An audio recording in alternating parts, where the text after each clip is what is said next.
everybody, welcome back to Shay Cole's Confections. This is Heather Cole, your hostess here, and today we're going to teach you how to make cake pops. Ooh, cake pops, I know, it's scary, they're intense, but you can do it, and I'm just going to give you a quick 2-ish minute video on how to do it. So right here you have everything you're going to need to make a cake pop. We've got our cake scoop, we've got different varieties of cake pops, different kinds of chocolate. We've got Wilton's chocolate. This is Merkin's, my favorite.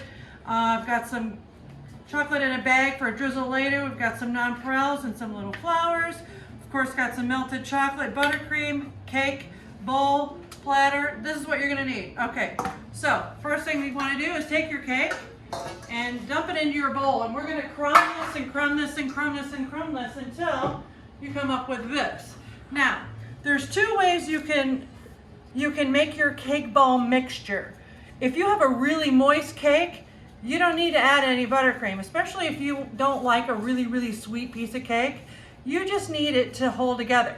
Okay, now this holds together just fine. I'm gonna add a little bit of buttercream to it because I like them a little bit sweeter, not too sweet, but sweet enough. And also, it really does help the cake to stay on the stick.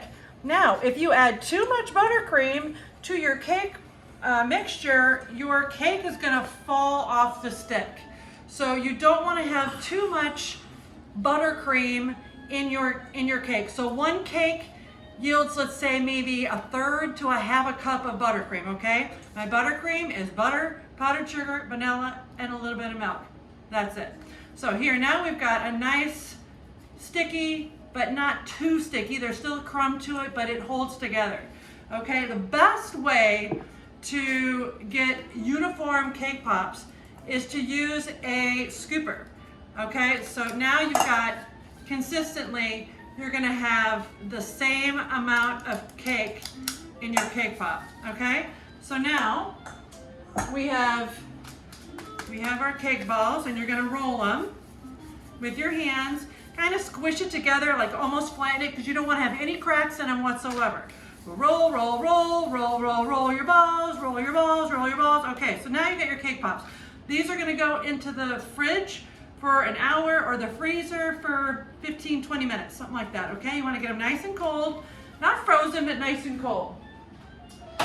This is what you're going to end up with. Now you got a nice cold cake pop. Okay. Now, that was a kind of rough roll, so now you want to re-roll it. So you're just going to give it a nice re-roll in the palm of your hand. You want it to be nice and shiny. That's a way that lets you know that your cake pop is looking good. It doesn't have any cracks in it. It's the shape you want it to be. It can be round, it can be square, it can be a triangle, it can be whatever you want it to be. So now you've rolled your balls. Okay, there they are.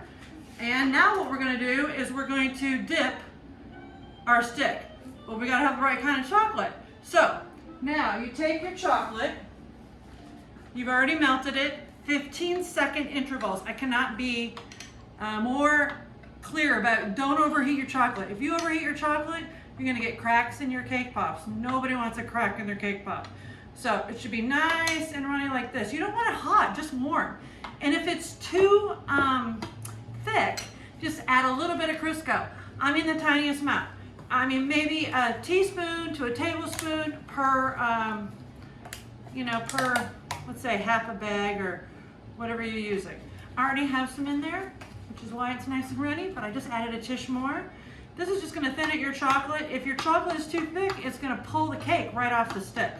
So the first thing you're gonna do is choose one of your sticks. There's lots of different kinds. You've got these cool drinking straws now that you can use.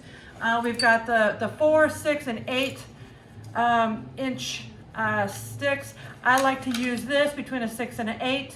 As you can see, it fits inside the cake pop stand, which is great for drying if you want your cake ball to be on the top. These don't fit in there. Any one of these acrylic ones that you buy, this won't fit in there. You can use a styrofoam block, poke holes in it, poke some holes in there, and then your pop stick will fit just fine. So this is probably my favorite because nobody really cares what the stick looks like. They want the cake. But the nice sticks are nice sticks. So what you're gonna do now is you're just gonna twirl the end of your cake pop stick in your melted chocolate, and you're gonna stick it right inside the pop. Twirl some on the bottom. This is what it should be like. Goes right inside the stick. Now that's going to go into your fridge for, again, you know, half an hour, or into your freezer for 15 minutes. You don't want your cake pops frozen.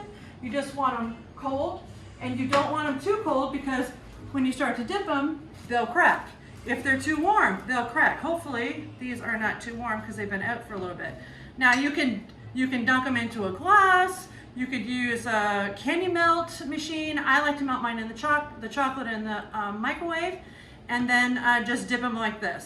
So I take the spoon, I pour it over the cake pop. You can dunk the bottom, and now this is the most important part. Is twirling and tapping. Bakerella is the master of chocolate. She's the one who created the cake pop, I think. Everybody knows who she is. She's amazing. And so she taught us all how to do this. And it's just tapping at the end of your bowl and turning at the same time. Now I can feel that mine are warm. I can feel the weight of the cake pop. If you're feeling like, oh boy, this cake pop is gonna fall, then it may need to go back in the refrigerator. The more oil you add also to thin your cake pop, the longer it's going to take to dry. All right, so once you get an adequate amount of the chocolate off, you're shaking it, you're twisting it, you're turning it. You can see it drooping. And if it's not so heavy, you can flip it upside down. But like I said, mine is getting a little heavy. So now this one is right side up. And we'll try another one. See, now there's a crack here, but that's okay. The chocolate's gonna fill that crack, no problem. Pour it over the top. Like I said, the thinner your chocolate, the less weight that you're going to have on your cake ball. Also, you want every bit of that cake to be covered. See, there's a little air hole there? You don't want that. What's gonna happen is if you have a little hole, if there's a part of your cake pop that's not covered, it's going to ooze any kind of oil or fat that's inside your cake ball or your buttercream. So everything has to be covered completely because nobody wants to see it oozing cake ball. All right, so do-do-do-do-do, here we go. Now, if you're going to have it right side up, you would take a little bit more time and you continue to shake until all that chocolate was stopping the drip process. I'm going to go a little bit faster here because we only have 2-ish minutes. But you take your finger and you just clean the bottom, pulling some of that chocolate off. Okay, and then it will go into your cake stand or your cake pop stand, like so, and then it will dry. If you wanted to, you could put it in the refrigerator. If you're using a styrofoam block, you could put it in the refrigerator and it'll dry a lot faster. This one's already dry. So now I'm going to stick my bag back in the microwave. I'm going to do it for only 10 seconds because